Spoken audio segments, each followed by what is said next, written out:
Assalamualaikum warahmatullahi wabarakatuh. Perkenalkan, nama saya Muhammad Hafiz Taufikur Rahman dengan NPM 2217051093 dari kelas D. Di sini saya akan membuat tugas prasyarat ujian akhir semester dari mata kuliah pengantar organisasi komputer dengan dosen pengampu yaitu Bapak Febi Eka Febriansah, MT. Jadi di dalam tugas tersebut terdapat dua pertanyaan, yang dimana pertanyaan yang pertama itu menjelaskan tentang teks editor atau inputan. Lalu yang kedua adalah menjelaskan tentang ALU. Oke. Jadi sebelum saya mulai mengaktifkan CPU Logism ini, mungkin saya akan menjelaskan beberapa komponen yang ada di sini. Jadi mungkin akan saya jelaskan dari sini, start. Jadi di sini terdapat button start, yang dimana button start ini berfungsi untuk menghidupkan atau start atau stop ini ya, berfungsi untuk menghidupkan atau mematikan CPU agar bisa berjalan. Lalu di sini ada button atau tombol reset. Ini berguna untuk menghapus program-program yang telah dijalankan oleh CPU ini selama hidup tadi. Lalu setelah itu ada keyboard. Keyboard ini berfungsi untuk merekam inputan agar untuk mengantarkan inputan tersebut ke dalam CPU. Dan di sini ada tombol clear. Ini berguna untuk menghapus inputan yang salah ketik atau lain sebagainya. Dan di sini ada disk. Disk ini berguna untuk menyimpan data permanen maupun sementara, misalnya foto, dokumen, dan program sistem dan lain-lain. Dan di sini merupakan perangkat keras ya. Lalu di sini terdapat RAM, yang dimana RAM itu adalah Random Access Memory, dan RAM ini adalah tempat penyimpanan memori yang sementara. Maksudnya sementara itu RAM ini penyimpanannya harus teraliri arus listrik. Jika aliran arus listrik tersebut lepas, maka data-data yang ada di RAM tersebut akan ikut hilang. Dan RAM juga RAM juga ini data-datanya bisa diakses oleh program. Lalu di sini terdapat ROM, yang dimana ROM ini adalah read only memory. Jadi hampir sama seperti RAM. ROM ini berfungsi sebagai tempat penyimpanan, hanya saja dia tidak seperti RAM. Jika RAM ini harus selalu terhubung oleh arus listrik, berbeda dengan ROM ini tidak perlu memerlukan arus listrik, jadi dia akan terus tersimpan permanen walaupun tidak tersambung oleh arus listrik. Lalu di sini ada Logism 8-bit CPU atau CPU ya. Jadi CPU ini adalah otak komputer atau komputer, yang dimana semua program itu diproses melalui CPU ini. Lalu yang terakhir di sini ada monitor. Monitor ini berfungsi untuk mengoutputkan hasil visual yang telah diproses oleh komponen-komponen lainnya. Jadi mungkin langsung saja kita mulai ya. Pertama kita tick enable dulu. Lalu sini kita start.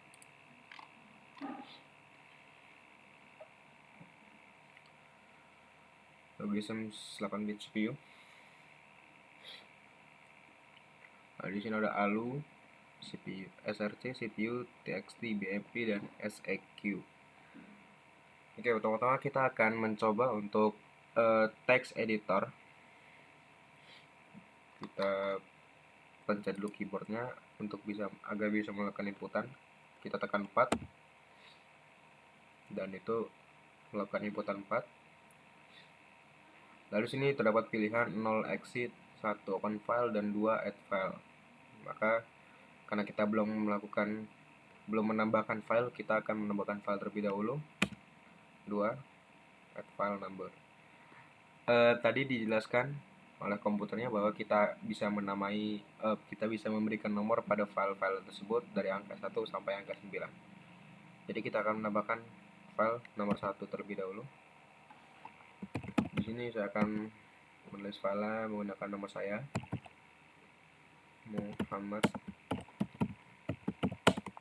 Taufikur Rahman.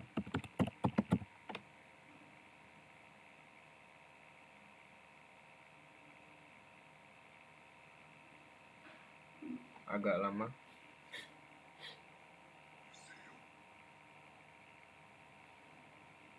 Oke, kita add filenya. Setelah di add file, kita cukup tekan 0 saja agar kita bisa keluar.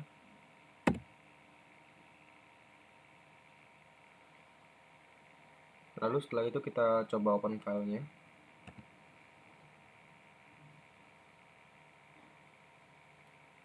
Tadi kita membuat file number 1 dan di sini sudah tersimpan filenya. Dan bisa dilihat bahwa saat kita membuka file tadi,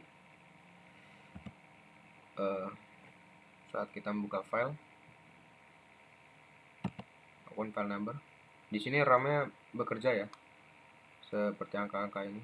Nah, ini menunjukkan bahwa file ini tersimpan di dalam RAM. Jadi jika misalnya CPU ini kita matikan lalu kita hidupkan lagi, maka file yang tadi di text editor akan menghilang. Dan itu adalah penjelasan untuk text editornya. Kita keluar.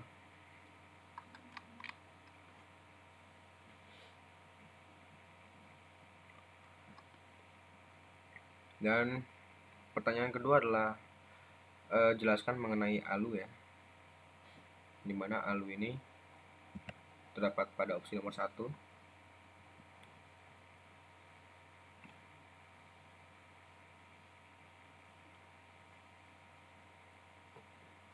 Jadi ALU itu adalah singkatan dari Arithmetic Logic Unit. Jadi fungsi ALU ini adalah untuk memproses sebuah operasi hitungan aritmetika atau logika. Jadi hasil dari proses aritmatika dan logika tersebut akan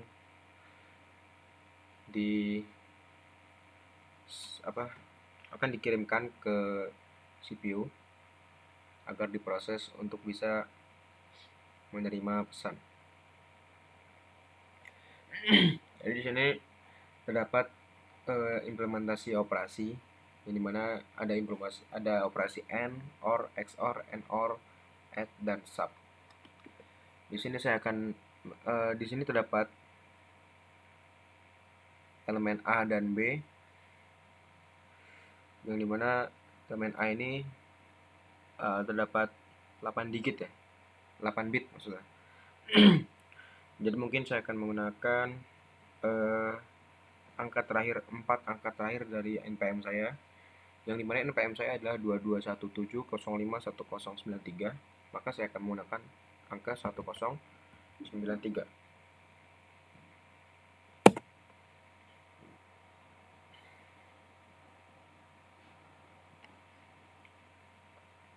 Dan bisa dilihat di sini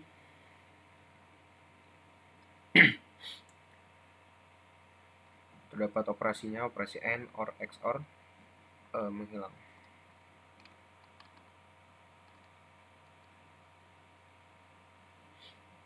Sebentar.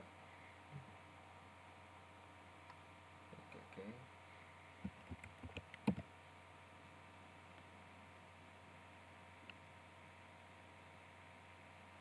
Seperti tadi tidak sengaja tertekan enter. Jadi di sini terdapat A ini 0001 dan 0000, lalu B-nya ini 1001 dan 0011. Kenapa seperti ini? Karena ini 8 bit ya. Jadi kedua angka biner ini dibagi menjadi dua bagian, yang dimana 0001 ini angka biner. Jadi angka ini dibagi menjadi dua bagian ya untuk menghitungnya. Jadi bisa dilihat di sini bahwa ini angka biner ini bernilai 1 dan angka biner ini bernilai 0. Maka bisa kita lihat bahwa hasil dari angka biner ini adalah ini dan hasil dari angka biner ini adalah ini. Sama seperti yang B tadi, yang B juga. Di sini terdapat 4 angka biner ya. Maka penghitungannya di sini 2 pangkat 0, ini 2 pangkat 1, 2 pangkat 2, dan 2 pangkat 3. Dimana 2 pangkat 0 tadi 1, 2 pangkat 1 itu 2, 2 pangkat 3 itu 8, karena tapi ini 0, jadi ini 0 ya. Lalu di sini 2 pangkat 3, yang dimana 2 pangkat 3 itu adalah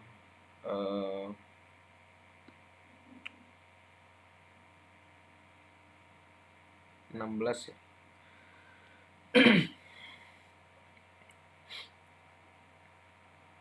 Ya, jadi sama seperti ini juga. Ini ada 2 pangkat 0. Di mana 2 pangkat 0 itu ini seperti ada kesalahan atau apa. Seharusnya di sini satunya atau bagaimana. Untuk yang angka 3 ini dia masih bisa dihitung. Dimana di sini angka biner 1 ini bernilai 1 dan angka biner di sini bernilai 2 karena 2 pangkat 1. Lalu untuk operasi N, yang dimana operasi N ini seperti operasi jika dalam logika itu operasi N adalah operasi perkalian ya. Jadi bisa dilihat bahwa A N B berarti A dikali B. Kita akan mengalihkan satu ke satu. Di sini 0 kali 1 sudah pasti hasilnya 0, dan ini juga sama 0, 0 kali 0, 0, 0, dan ini 1 kali 1, maka hasilnya adalah 1. Jadi 0, 0, 0, 0, 0, 0, 0, 1, 0. Itu adalah aplikasi operasi dari N. Lalu ada operasi OR, yang dimana OR ini dia adalah aplikasi operasi jika dalam logika tuh operasi OR itu sama dengan penjumlahan ya. Maka bisa kita lihat bahwa 0 dan 1 hasilnya 1, 0, 1 juga hasilnya 1, 0, 0, 0, 0, dan 1 dengan 1 ini tidak berubah ya, karena ini true tambah true, hasilnya tetap true. Dan ini 0, 0, 0, 0, 0, 1, 1. Lalu di sini terdapat XOR. XOR itu kebalikan dari OR atau negasinya. Jadi kita bisa lihat di sini bahwa 0 tambah 1 dia hasilnya tetap 1. Di sini hampir sama seperti OR biasa, tapi yang membedakan adalah dia 1 tambah 1. 1 tambah 1 itu seharusnya 2 ya, tapi dalam logika tidak ada 2, hanya ada 1 dan 0, maka 1 tambah 1 itu akan kembali lagi kepada 0. Jadi 1 tambah 1 dalam XOR itu adalah 0. Lalu di sini ada NOR. Oh, ini 8. Oh, 2 pangkat 3 itu 8 ya. Maaf, ini benar ya untuk yang B. Jadi ini 2 pangkat 0, 1, 2 pangkat 1 itu 2, tapi di sini 0, jadi hasilnya 0. 2 pangkat 2 itu 4, di sini 0, jadi tidak usah dihiraukan, hasilnya juga 0. Dan di sini angka 1 itu 2 pangkat 3 memiliki nilai 8, jadi 8 tambah 1 sama dengan 9. Ini juga 1, 0, 0, 0, 0 adalah 8 ya. Lalu di sini terdapat NOR. NOR ini gabungan dari N dan OR ya. Bisa dilihat bahwa Dia seperti OR dan juga seperti AND.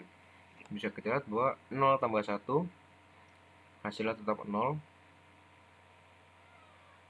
Ini bisa dilihat dari operasi AND ya, 0 tambah 1 hasil 0. Dan di saat 0 tambah 0 dia menjadi 1.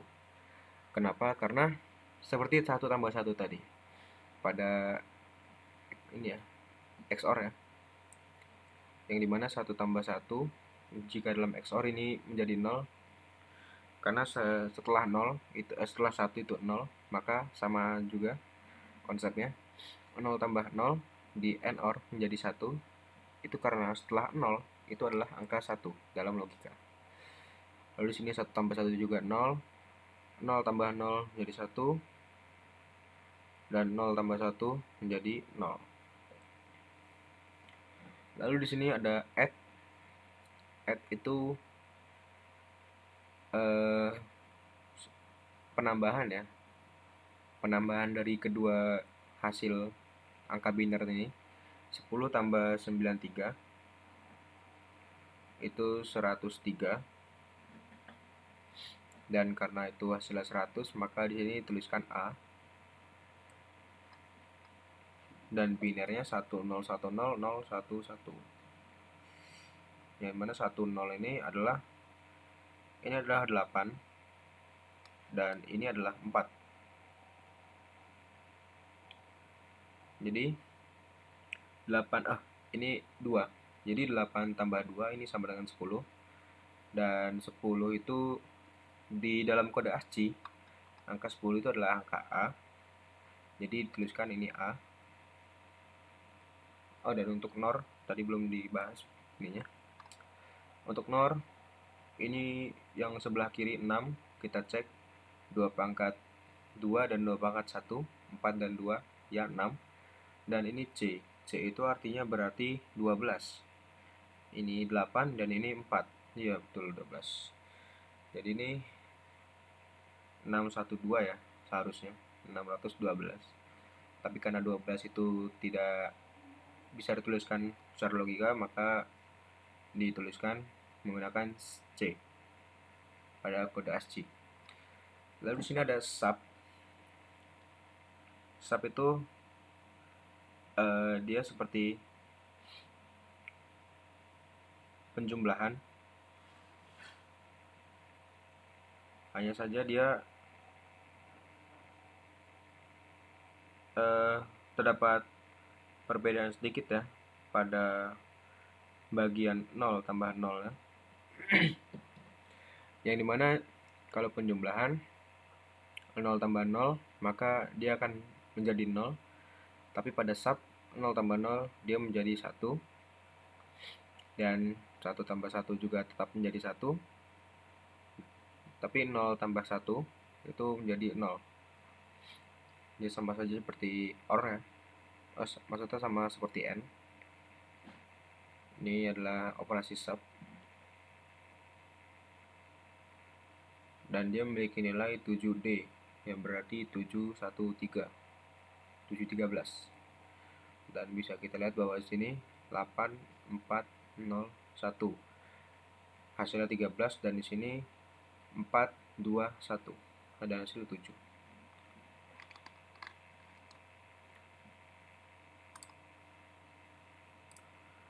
Oke, mungkin sekian yang bisa saya jelaskan dari kedua pertanyaan tadi mengenai text editor dan juga ALU. Apabila ada salah kata dalam penjelasan dan kurang penjelasan ini mohon dimaafkan. Saya akhiri, wassalamualaikum warahmatullahi wabarakatuh.